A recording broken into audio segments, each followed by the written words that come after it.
Hi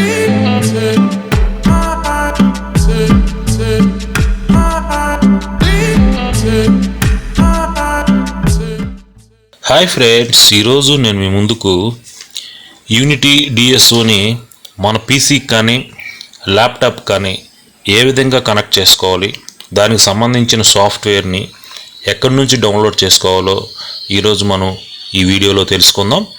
ముందుగా chrome బ్రౌజర్ని open చేసుకోవాలి.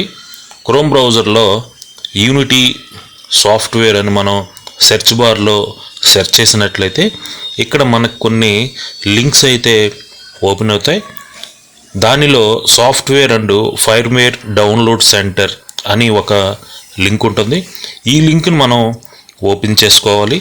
ఇక్కడ ఒక న్యూ పేజ్ అనేది ఓపెన్ అవుతుంది. ఈ పేజీలో ఇక్కడ కొన్ని కేటగిరీస్ ఉన్నాయి. ఈ కేటగిరీలో డిజిటల్ ఆసిలోస్కోప్ అనే కేటగిరీని మనం సెలెక్ట్ చేసుకున్నట్లయితే ఇక్కడ కొన్ని మోడల్స్ అనేవి ఒక లిస్ట్ వస్తుంది. ఈ లిస్ట్లో మన డిఎస్ఓ ఏ మోడల్ నెంబర్ అయితే ఆ మోడల్ నెంబర్ని మనం ఇక్కడ సెలెక్ట్ చేసుకోవాలి. మన డిఎస్ఓ వచ్చేసి యూటీడీ 2102 CEX+. ఈ మోడల్ని మనం సెలెక్ట్ చేసుకోవాలి. ఈ లిస్ట్లో చూస్తే ఈ మోడల్ అనేది లేదు. దీనికి సంబంధించిన మోడల్ నెంబర్ని మనం సెలెక్ట్ చేసుకోవచ్చు. అదేంటంటే యూటీడీ 2000 CEX+. ఈ మోడల్ నెంబర్ని మనం సెలెక్ట్ చేసుకోవచ్చు.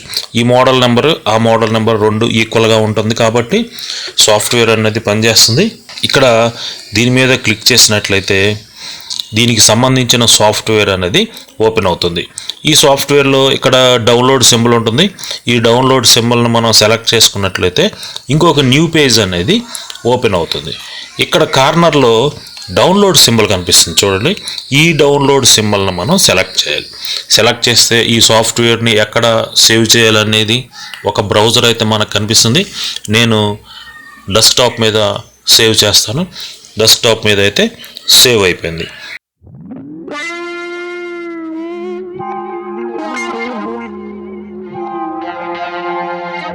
డెస్క్టాప్ మీద చూస్తే ఇక్కడ ఒక ఫోల్డర్ అనేది క్రియేట్ అయింది. డివైస్ మేనేజర్ అనే ఒక ఫోల్డర్ అనేది క్రియేట్ అయింది. ఈ ఫోల్డర్ ఇప్పుడు మనం డౌన్లోడ్ చేసిన డిఎస్ఓకి సంబంధించిన సాఫ్ట్వేర్ ఇది. ఈ ఫోల్డర్ని ఓపెన్ చేస్తే డివైస్ మేనేజర్ ఇన్స్టాలర్ వర్షన్ 2.4 అని ఒక ఇన్స్టాలర్ అయితే మనకి కనపడుతుంది. ఈ ఇన్స్టాలర్ని మనం సెలెక్ట్ చేసినట్లయితే ఇక్కడ ఒక చిన్న పాపప్ వస్తుంది. ఈ పాపప్లో రన్ అనే ఆప్షన్ని మనం సెలెక్ట్ చేసుకోవాలి. ఇక్కడ ఒక విండోస్ ఎర్రర్ మెసేజ్ వస్తుంది. ఈ ఎర్రర్ మెసేజ్లో రన్ ఎనీవేని మనం సెలెక్ట్ చేసుకోవాలి. తర్వాత నెక్స్ట్ని సెలెక్ట్ చేయాలి. ఇక్కడ ఇన్స్టాల్ అవుతుంది. ఇన్స్టాల్ అవడానికి కొద్దిగా టైం పడుతుంది.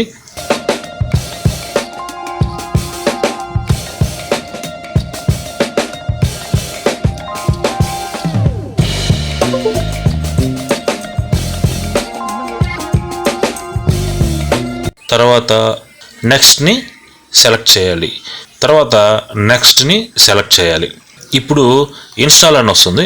ఇన్స్టాల్ను మనం సెలెక్ట్ చేసినట్లయితే ఈ సెటప్ అనేది కంప్లీట్గా సెటప్ అయిపోతుంది. ఇక్కడ ఫినిష్ అని వచ్చింది. ఫినిష్ని సెలెక్ట్ చేయాలి.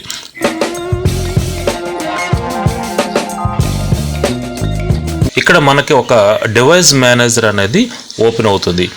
డివైస్ మేనేజర్లో ల్యాన్, యూఎస్బి కామన్ వస్తుంది. ఇక్కడ డిఎస్ఓ అడ్రస్ వస్తుంది.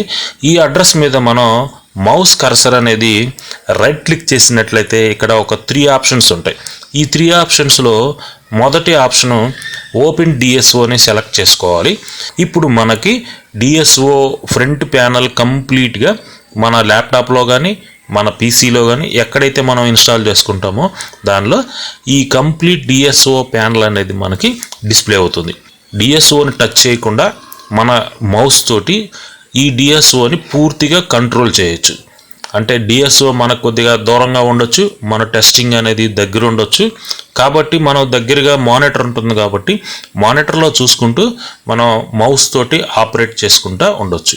ఈ విధంగా మనం మన డిఎస్ఓని మన ల్యాప్టాప్కి కానీ మన పీసీకి కానీ ఏ విధంగా ఇన్స్టాల్ చేసుకోవాలి, దానికి సంబంధించిన సాఫ్ట్వేర్ని ఎక్కడి నుంచి డౌన్లోడ్ చేసుకోవాలో పూర్తి వివరాలు మనం డిఎస్ఓ గురించి ఇంకా మరికొన్ని వీడియోస్ అయితే నేను చేస్తాను.